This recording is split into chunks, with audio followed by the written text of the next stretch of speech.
Davos పర్యటన ముగించుకొని హైదరాబాద్ చేరుకున్న తెలంగాణ సీఎం రేవంత్ రెడ్డికి ఘన స్వాగతం లభించింది.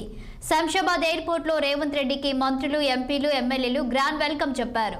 సీఎం విదేశీ పర్యటన నేపథ్యంలో భారీగా పెట్టుబడులు సాధించారు.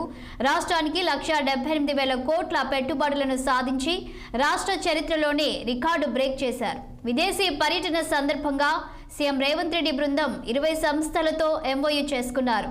సీఎం రేవంత్ రెడ్డి రికార్డు స్థాయిలో పెట్టుబడులు సాధించడం పట్ల హస్తం పార్టీ నేతలు హర్షం వ్యక్తం చేస్తున్నారు. ఇదే అంశంపై మరింత సమాచారం మా political bureau chief Ram phone లైన్లో అందించడానికి సిద్ధంగా ఉన్నారు. చెప్పండి రామ్, ఇక సీఎం రేవంత్ రెడ్డి దావోస్ పర్యటన ముగించుకొని హైదరాబాద్ చేరుకున్నట్టు తెలుస్తుంది. అయితే ఈసారి పెట్టుబడుల విషయంలో CM Revanth Reddy record break చేశారనే వార్తలు వస్తున్నాయి. ఎలాంటి పెట్టుబడులు తెలంగాణకు రానున్నాయి? Good morning Shalini.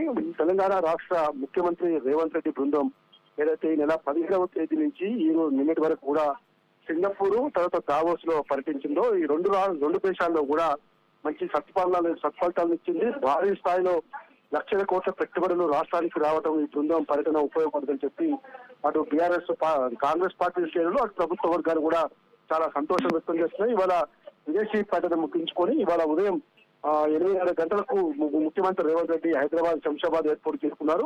ఈ ఎయిర్పోర్ట్ కు చేరుకున్న సమయంలో కార్యకర్తలు పెద్ద ఎత్తున ముఖ్యమంత్రి రేవంత్ రెడ్డికి విధంగా మంత్రి శ్రీధర్ బాబుతో పాటు మరియు బృందానికి భారీ స్వాగతం పలికేందుకు కార్యకర్తలు పెద్ద ఎత్తున తరలి వచ్చారు. ముఖ్యంగా ఎమ్మెల్యేలు దానం నాగేందర్, ఈర్లపల్లి శంకర్ తర్వాత కొంతమంది ఎమ్మెల్యేలు, ఎమ్మెల్సీలు, మాజీ నేతలతో ప్రస్తుత నేతలతో పాటు ప్రభుత్వ సలహాదారులు హర్కర్ వేణుగోపాల్, వేం నరేందర్ రెడ్డితో పాటు పలువురు ముఖ్య నేతలందరూ కూడా ఈ రోజు శంషాబాద్ ఎయిర్పోర్ట్ లో ముఖ్యమంత్రి రేవంత్ రెడ్డికి భారీ స్వాగతం పలికారు. అయితే ముఖ్యంగా 1,78,000 కోట్ల మొత్తం 78,000 కోట్ల ఒప్పందాలు దావోస్ కేంద్రంగా జరిగినట్టు తెలుస్తా ఉంది.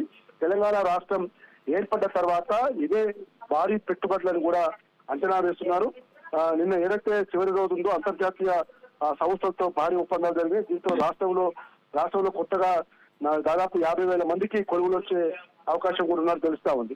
అమెజాన్ కంపెనీ 60,000 కోట్లు, తర్వాత టిల్మాస్ గ్లోబల్ డేటా సెంటర్ 15,000 కోట్లు, మైత్రా ఎనర్జీ సోలార్ యూనిట్ 7,000 కోట్లు, ఉర్సా క్లస్టర్స్ ఏవీ డేటా సెంటర్ 5,000 కోట్లు, బ్లాక్ స్టోన్ డేటా సెంటర్ 4,500 కోట్లు, మొత్తంగా 1,78,000 కోట్ల ఈ రోజు రెండు దేశాలు కూడా పర్యటించి ముఖ్యమంత్రి రేవంత్ రెడ్డి బృందం ఒప్పందాలు చేసుకొని భవిష్యత్తులో తెలంగాణలో భారీ స్థాయిలో ఏర్పాటు చేసేందుకు ప్రయత్నం చేస్తుంది. అయితే నిరుతో పోలిస్తే 4 రోజుల్లో 20 సంస్థలతో సర్కారు ఒప్పందాలు చేసుకుంది. బ్రాండ్ తెలంగాణ సాధించిన అద్భుత విజయం అని కూడా చెప్తా ఉన్నారు.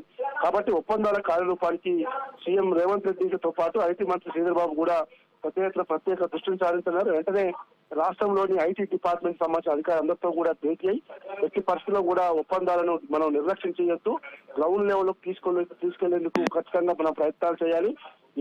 ఎంత ఉత్సాహంతో ఎంత లక్ష్యంతో విదేశీ పర్యటనలో మనం ఉన్నప్పుడు ఒప్పందాలు చేసుకున్నామో ఆ కంపెనీలను రెగ్యులర్గా ఫాలోఅప్ చేసే విధంగా కూడా చేసేందుకు ముఖ్యమంత్రి రేవంత్ రెడ్డి సిద్ధమవుతున్నారు.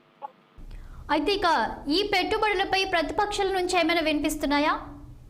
అంటే ప్రస్తుతానికి ఇంకా అఫీషియల్ గా అధికారికంగా ఎక్కడ కూడా ఇటు బీజేపీ కానీ బీఆర్ఎస్ పార్టీ కానీ ఇంకా ఈ పెట్టుబడుల ఆహ్వానం పైన కానీ జరిగిన ఒప్పందాల పైన ఎక్కడ కూడా మీడియాతో మాట్లాడిన దాఖలాలు లేవు. ఏదేమైనా రాష్ట్రంలో ఇట్లా ఈ లక్షల కోట్ల పెట్టుబడులు రావడం అనేది అంటే ఎవరు వ్యతిరేకించినా రాష్ట్ర ప్రజానికానికి ఉపయోగపడాల్సిందని చెప్పి రాజకీయాల్లో చర్చ జరుగుతా ఉంది.